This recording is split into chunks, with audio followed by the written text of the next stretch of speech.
Hello, everybody. I'm just going to give it a moment to just allow all the notifications to come through that I have on live and just to give myself time to get settled and you time to get settled. So I will just give it a couple of moments just to allow us to, get ready. If you haven't got a notebook, grab a notebook. Hi, yoga teachers. How are we? How are we doing? Thank you for joining me for this money mindset reset. Please pop in the comments anything that comes up. Tell me, how you're doing. Let me know how you are. I can't always see the comments come up as I'm doing these lives. Sometimes it works like that. It's quite delayed. But don't let me not acknowledging your comments stop you from commenting, because I read them all afterwards and I will reply to any questions afterwards. So yeah, please do comment, let me know if anything resonates, and if you need any extra help or clarity, and then I can always get in touch with you either directly, or that helps me to then think what I can do other lives on. Maybe something will come to your mind and you'll think, oh, actually you need a bit more help with something that maybe I highlight. But yeah, welcome to this money mindset reset. Reason why I thought to do this now, I did a 3-day money mindset training. It feels like quite a long time ago, and so I might actually look at redoing that as a 3 days for you all. So do pop in the comments if you think that's something that you would like an hour each day, and we'll break down the sacred money archetypes. I really want to know today how you are, or where you're at with how you feel around money. So that's what we're going to be really looking at today. Why we're doing it now. It is the 31st of March. We are coming into a new financial year. So I run it April to April. So we're coming into that new financial year. So I always associate this as, this is like the new year when it comes to business. Definitely like evaluating how this year has been business wise. And I suggest you do the same. Start looking. Now, I actually prefer working April to April rather than a January to December, because December's a weird month, I think. Anyway, I think December's a bit of a weird one. Definitely in terms of my business. Also for personally, because you've got other things going on. You've got all the goings on in December, and it's not really. I don't think it's always conducive to think about your business in terms of like maximizing the potential in December, especially when a lot of people are off, other people have commitments. And so when you do it April to April, what I really like about doing the financial year or focusing my business around that is that in April it's like, yay, spring, new start, and you can really then move forward into this new beginning rather than it being sort of January. Although January is actually very busy, I think, in yoga and wellness. It's a really great month. So you can start off really strong in January, but definitely moving into like April with that fresh spring energy. We said about that the other week, actually. So that was, everyone feeling a bit more like excited, after looking at the business plans. And, this really follows on actually from perhaps what might come up for you looking at writing a business plan. How did everyone get on with that? Did anyone have a go? Have you tried it? Let me know in the comments if you did go on and write a business plan, and let me know how you are getting on with that, or if you need a bit more support. Okay.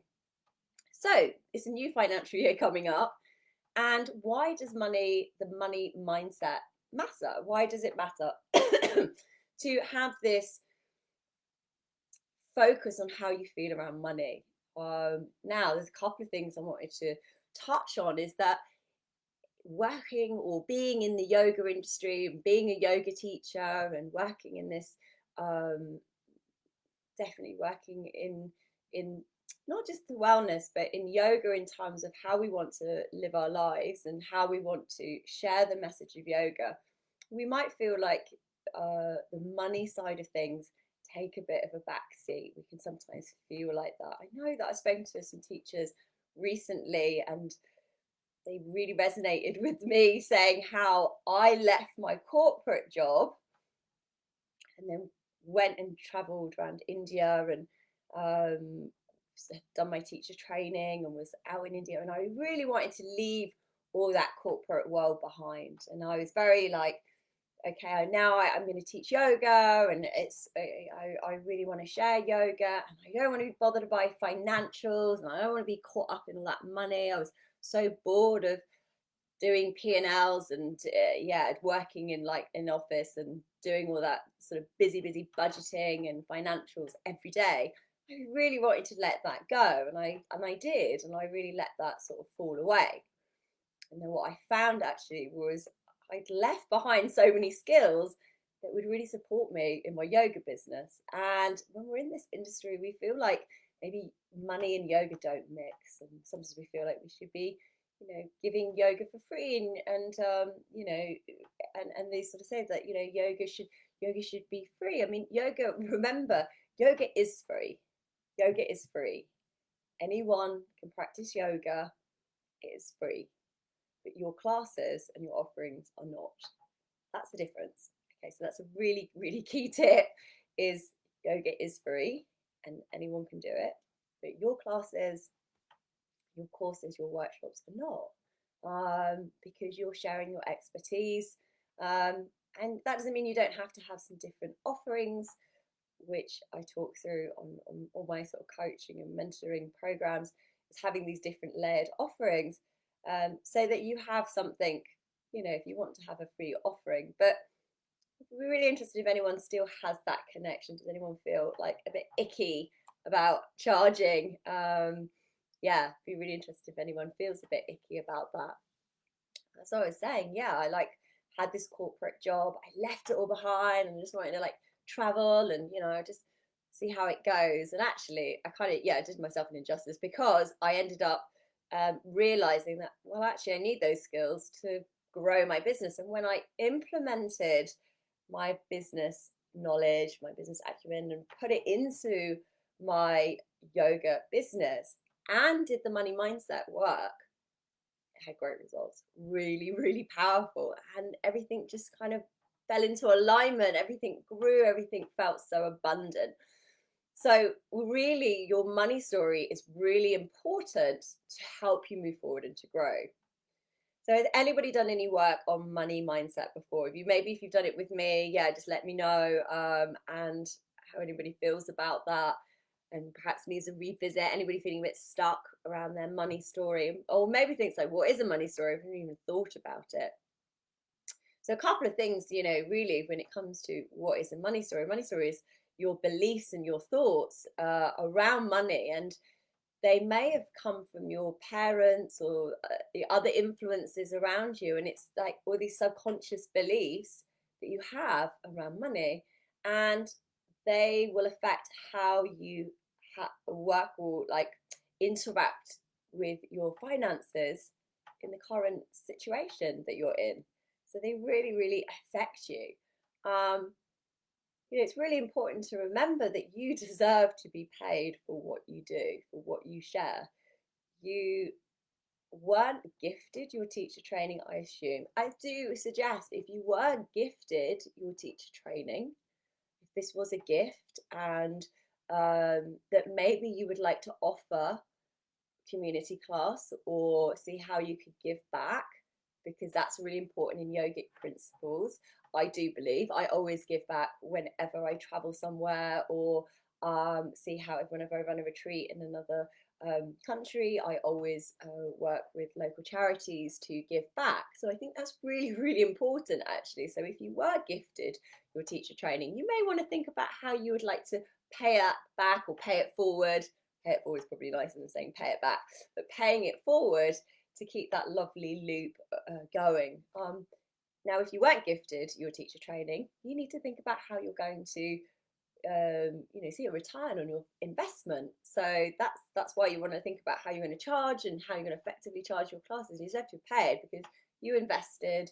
You want to share this, what you've learned. You want to share the teachings, and so you want to see how you can, how you can grow what you've invested in yourself and your personal growth.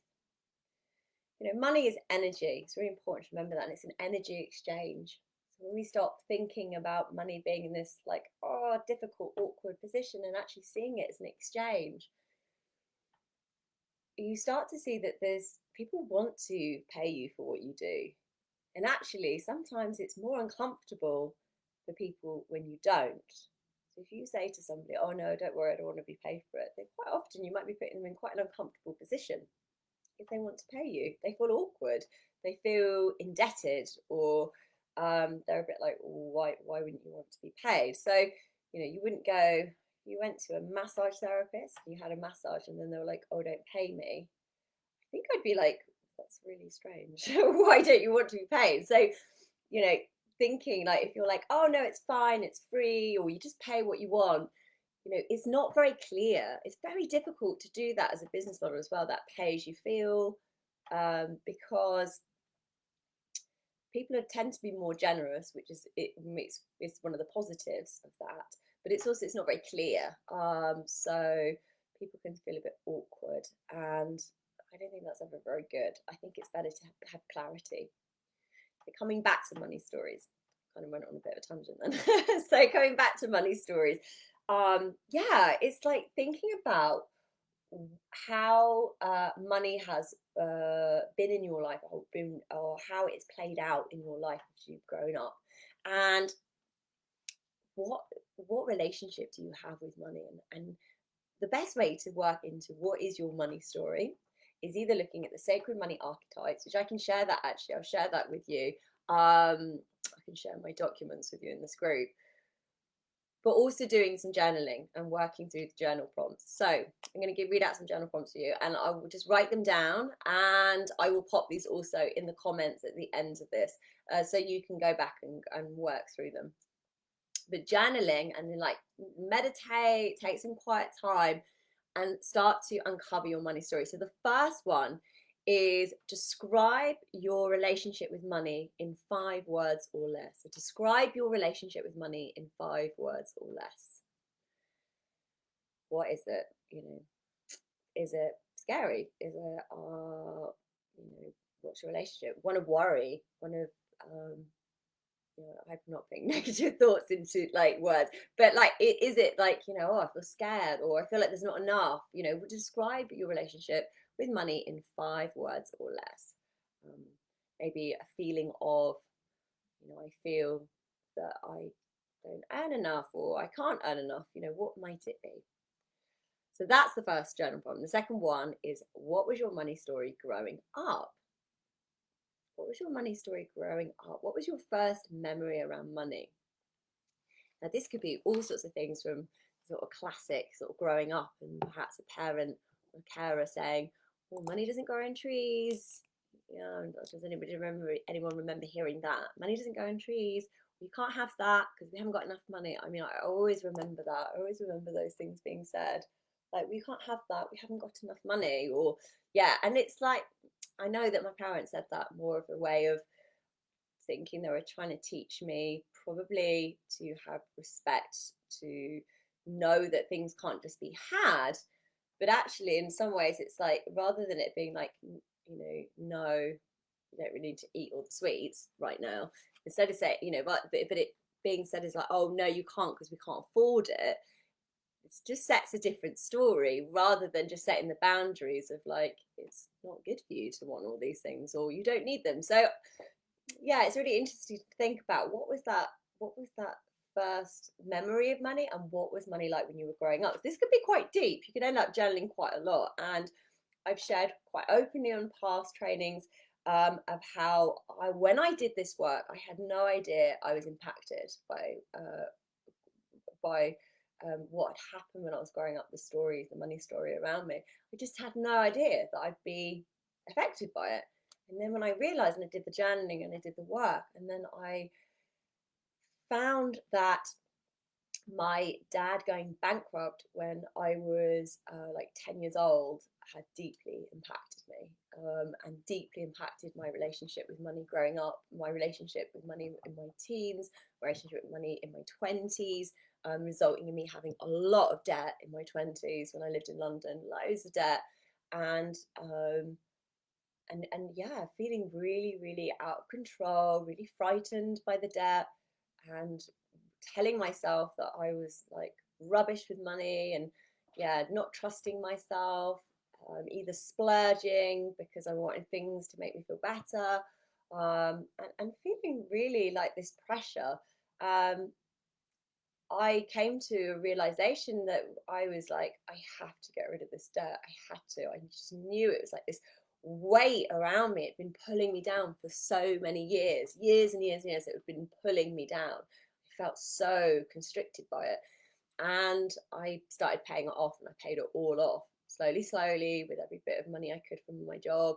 I got it all paid off, and I felt free, really, really free, finally.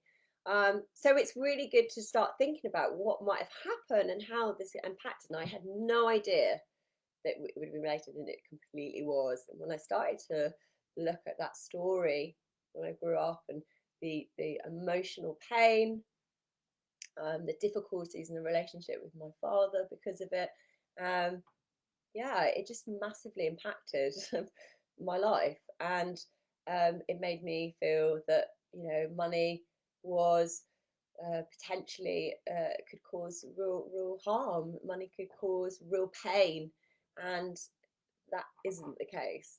Money isn't energy. And what happened obviously to my dad. It didn't happen to, it wasn't happening to me. It's just the effects of it happened to me. So when I released that, and I stopped holding that story, and I decided to write a new one again, I rewrote the story. I rewrote who I was around money, and became my own person. So that's really key to writing. What was your money story growing up? And the next journal prompt is, these two are really good, actually. I really like this. What does it mean to you to have not enough money?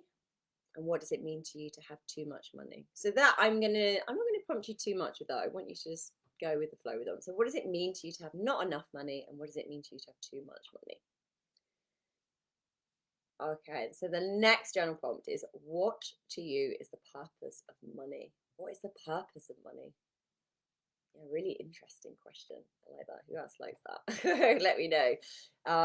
Yeah. So the next one, how do you feel about money today? This is great. Yeah. How do you feel about money today? How does it feel? And don't worry if you're like, oh, it feels really negative. Like, be honest with yourself. Be super honest. Get real. If you're a bit of a head in the sand person, and you're trying not to focus on these things, it's really key to start really looking at, what you can change, and get really real. And our final journal prompt is, how would you like to feel about money? How would you like to feel about money? I love that one. So yeah, that are all your journal prompts. Now you can kind of obviously write your own, or see what comes, and just have maybe you'll jot a few words down, or maybe you'll feel more empowered to write lots down. But let me know how you feel about those questions. I'll go through everyone's comments at the end, and yeah, look and see. Yeah, I'm going to give you a little time just to let me know, yeah, how they are, and to write down anything you want to write about those questions. Do you like them? Do they sound like they're gonna that stuff's gonna flow? So they're your journal prompts. That's what I really wanted you to start working on, and to really think about how you can change, and how you would like to feel about money, how you can rewrite this story. And especially now, as we're moving into this new financial year, let's change it. spoke to you last week about writing your business plan. Was it the week before? It might be the week before. But when you were writing your business plan, you've got to get really real with where you're at right now. Thinking about, what are your overheads? What are your fixed costs? What's coming out of your account every month? If you're like, oh, I don't know, I don't like to check my bank account. Honestly, if please put your hands up if you're one of the people that say, I don't like to check my bank account, or I'm too scared to check my bank account, because, message me because I will send you the things to work through. Because you really, really, if you want to grow in your business, you have to get over that feeling of like you don't want to check your bank account, because that is like you're kind of keeping yourself away from the reality. And actually, when you get really real, rather than feeling really scared, you feel more in control. You're like, oh, okay, I've done my accounts, I've looked at everything, and I realize I'm actually £100 down every month. Okay, like now you're getting really real with it. You know it. And instead of being like, oh, I don't know really, because I feel like I'm kind of at a loss, but not wanting to face it, if you write everything down, you realize you're at a loss. And I used to be at a loss. I remember when I was in this debt and when I lived in London, at one point I didn't even realize that's actually minus like 150 quid. How can I sustain that? I remember being like, totally didn't have enough money to cover everything. And that's why the debt was growing, and I wasn't really like taking like responsibility, or just not even being aware of it. So as soon as you really get clear, it's like actually like you're actually in control, because now you're like, right, I need to do something about this. I need to do something to change this. What can I do? Where can I pull back? What do I need to bring in? Okay, if you say you're at minus £100 every month, well, the first thing you want to do is you want to get to being in profit. So you want to like, right, what's the plan to do that? So that's why your business plan really comes into effect. You start breaking that down. So thinking about your money story, using those journal prompts to help to rewrite your money story and to think about how you really want to feel about it. And this starts to help with our mindset reset. This is the mindset reset. This is like, how do we want to change it? Let's get real. Let's get honest. Let's look at the reality of what's going on in your business or your bank account for you. And how do you want to feel? How do you want to move forward? I said earlier as well, which is, when you undercharge people, people don't always value your offerings and free things. So you want to feel that you're giving like this kind of, this value to people. And I think when you feel that, people pick up on that, and they feel that value, and you're passionate about what you share, and then you start to feel really confident about the prices you're charging. Really highlighting them, thinking about those limiting beliefs is super important. Is it that you feel like you don't want to charge money? And these are limiting beliefs. Is it that you have some fears around what you're charging, what you can bring into your yoga business, and what you can charge for the services you provide? So they're your journal prompts. I'd love you to work through those. And I also wanted to talk quickly, covering a question actually. Bex sent me some questions, and I love that. Please always send some questions in the comments, anything you want me to cover, and I can always talk about it, follow up, or send you a message. So one of the questions she was asking about was, how about, she was saying about charging different prices. That was it, for different classes. So Bex was asking, do I charge a different rate for classes outside, or classes in studio, beach classes and things like that, or online? That was it. What do I price online and beach yoga and studio classes? So now you're looking, you're looking at how much do I charge for this and how much do I charge for these different classes. The problem is with that, if you're thinking of charging different prices, because say for beach yoga, you've got a beach license, and you want to kind of factor that into the cost. or you have, studio hire fees to cover, or maybe you're teaching online and you've got your Zoom fees to charge. So you've got to think about what are the costs involved in the classes you're offering. Is it studio? Is it Zoom? Is it beach yoga license? And to be honest, hopefully it would kind of, you've factored in these costs, you'd probably be better off rather than pricing all those classes differently. I'm a great believer, and I think that's it's a really a good belief or supportive belief that from my experience in business is make it simple. Make it really simple for your students, your customers, your clients to be able to have a feeling of transparency or simplicity around your pricing. Your pricing is really complicated, and it's going to be really hard for you to feel confident if everything's a bit different. So if you were like, okay, so my in-studio class is £10, my online class is £6.50, and the beach yoga classes are £7.50. Like, this is getting too confusing, and how are you going to keep track of that? The other thing is that makes it really difficult for people to do all of those different classes if they want to. You might have regulars, like I've students that have like come to all my things. And so having clarity in the pricing, and so that it's kind of set for everything, is definitely, I think, the easiest way. Be super simple. Yes, actually, maybe it costs more to be in the studio because you've got studio hire fees, and maybe it's less to do at the beach than being online. But if you're changing the pricing, are you devaluing your teaching? And you'd be far better off seeing your costs, studio hire, Zoom fee, like Zoom charges, your monthly subscription. That's what I mean, the monthly subscription, and then your beach yoga license, and then putting that together and making that into an average.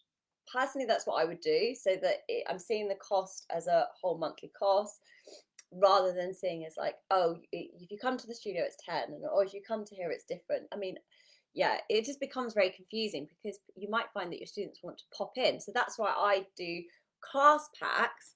Then it's a set price, and if you want to do an event with, if you want to come down to the beach, you can use your class pack. If you want to come to the studio, you use your class pack. If you do an online class with me, you use your class pack.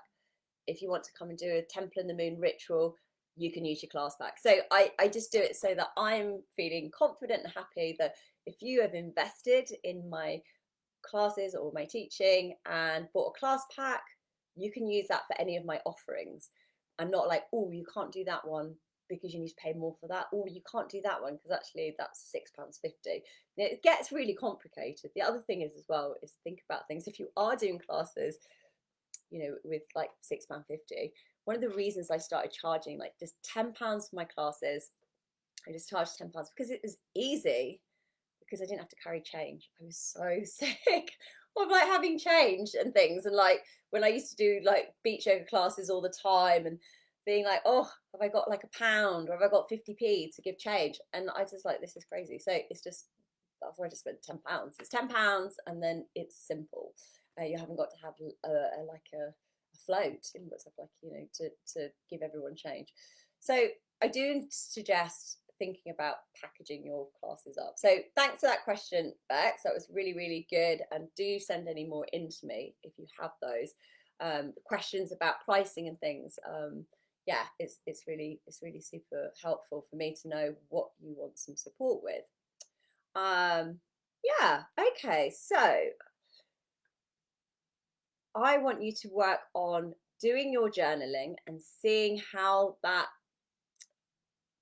what that brings up for you, okay, and how you feel. I want you to feed back to me. I'd love you to let me know, because then I can know whether we should do some deeper work, and I'll do that 3 days again.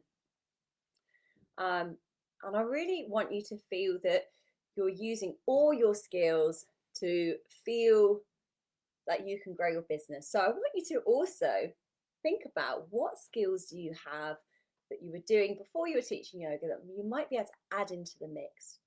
Maybe you're really good at organizing. Maybe you're really good at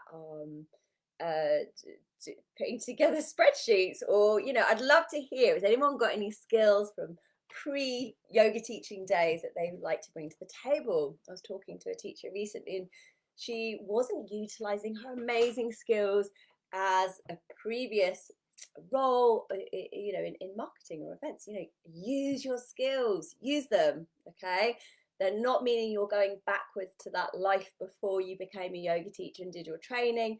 Far from it. They're going to be your strength. They're going to be your superpower. So see what skills you can use that you have to put into your yoga business, and see like how you can get some inspiration there, because this helps create your unique offering. So you might have some interesting things. I mean, hear of like, you know, yoga teachers that, you know, used to do all sorts of different things. Like, I love it. I love hearing about what everyone used to do before they became a yoga teacher. And some people just like to do really crazy, you know, things like maybe they used to be a DJ or something. And, you know, like you could utilize those skills into creating your style of yoga teaching. And maybe you do amazing, you know, playlists. Like I know that some, you know, like I've got a real background in music and dance music and like influencing my life. And so I let that come into my teaching. I don't like divide it. So yeah, like what might have, you know, you in your toolkit of your past life. You know, you let go of the things that are holding you back, like some of these limiting beliefs perhaps from, you know, life before, but using the things that were good that you can use and to take with you. Could be like great, being a great organizer. Maybe you did some work as a PA. You know, what could you bring in? What could you bring in? I'd love to hear from you. Anyone got any great skills? Maybe you're really good at cooking and baking, in which case let's find some foodie events. I think everybody loves that. I would definitely say food and yoga 100% mix. So if you can do anything that revolves around food, that makes for very, very happy people. So yeah, what could it be? What could it be? So drop in the comments. I'd love to see after. I've got a bit of a delay on the comments, so sorry I'm not commenting in real time. I've got a bit of delay, but do pop in the comments and I will be so excited to reply after this. So really, that's I think pretty much it for today. I want to hear from you guys. I want you to, like I said, do the journal prompt, see what comes up for you. DM me, let me know if you need any more sort of support or guidance. We can go deeper and then I can have a look at how I can support you with that. We talked about pricing. Simple, just be simple with your pricing, simplicity, and yeah, work out your cost, because your fixed overheads would be your Zoom, your studio fees, and then work that out as what, you know, what that's going to be monthly across, rather than trying to keep everything separate. So you're teaching your teachings or your classes as start packaging them up. That's really, really key. You know, stop seeing you as you're selling your time and as separate things, and start to see you being able to packaging up your offerings. And you know, really use those skills that you have to grow. Use your previous skills. I really want to support you guys to have like the best financial year. Yeah, I'm super excited about this year coming up. I've been speaking to so many people, you know, about getting back on the beach, running events, doing some exciting things. And I'm telling you now, like, this is the time to start planning some fantastic events. Never before have people been more up for doing things outside, on the beach. You know, health and wellness is a priority for people. Everybody has got used to now doing things outside or getting motivated to get moving. So I really believe this is a super exciting time. There is so much potential out there. And I really want you to have a really abundant and exciting year ahead, and start, you know, if you haven't already planned what you're going to do this year, definitely get planning now. If you're wanting to do some summer events or beach eggs and things, you really need that planned now. You really need to get it planned, because you're going to need that lead time to get it all organized. Yeah, but it's exciting times. It's really, really exciting. You know, and to feel really empowered with, yeah, how you feel around your business. I want you to feel super empowered and confident, because you have so much to share. You know, you're really fantastic yoga teachers, and it's just such an exciting time. I want you to feel excited about what you're sharing, excited in sharing on your community, and know that you're offering something which is so beneficial to so many people. It's such a wonderful, wonderful thing to be sharing. So also with stepping into your power and feeling, stepping into your power and feeling empowered, probably my two favorite words. I really want you to also start planning as well. So I know I've seen some people already are looking at doing some retreats this year.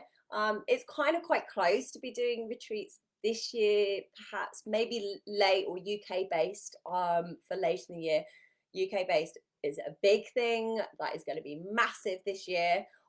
So yeah, maybe abroad is a little bit tricky, I think, in terms of knowing dates, but UK based is going to be massive. And if you are wanting to start planning retreats, if not for late this year, for next year, I have my Soul Treat yoga retreat creation course, a 1 day course. And it's going to be absolutely packed with everything I know about running retreats. And yeah, I mean, I've done like 25 retreats, day retreats, UK retreats, Sri Lanka, Marrakesh, France. It's just, I can't wait to share this with you. I'm going to give you everything that you need to know about how to vision, organize, the financials, the super important financials, because it's really important. Maybe I'll talk a little bit. I'm going to do some work as well. I'm working with a business partner. I did do a talk on Clubhouse, but I'm going to redo that. I'm going to do that as an FB Live because it was really, really insightful.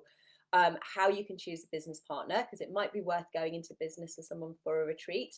But there is much to think about. Please don't do that. Don't rush into anything with that. If you're thinking of that and you're not really sure, let me know and I will do a training on that. But if you want to join the 1 day Soul Treat yoga retreat creation course, DM me. I'll send you the link. It's going to be great. I'm really excited about that. And it's on the 17th of April. So yeah, it's going to be awesome. And it's going to just have everything about how you can start organizing retreats, because they're going to be massive. I can really, really feel it.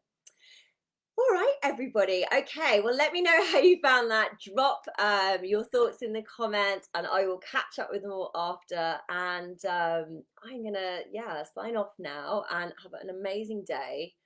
I will see you later in the week and I will do another training, either, like I said, let me know. You just tell me as well. You tell me your questions. You tell me what you need support with, and that really helps me shape what I can share with you.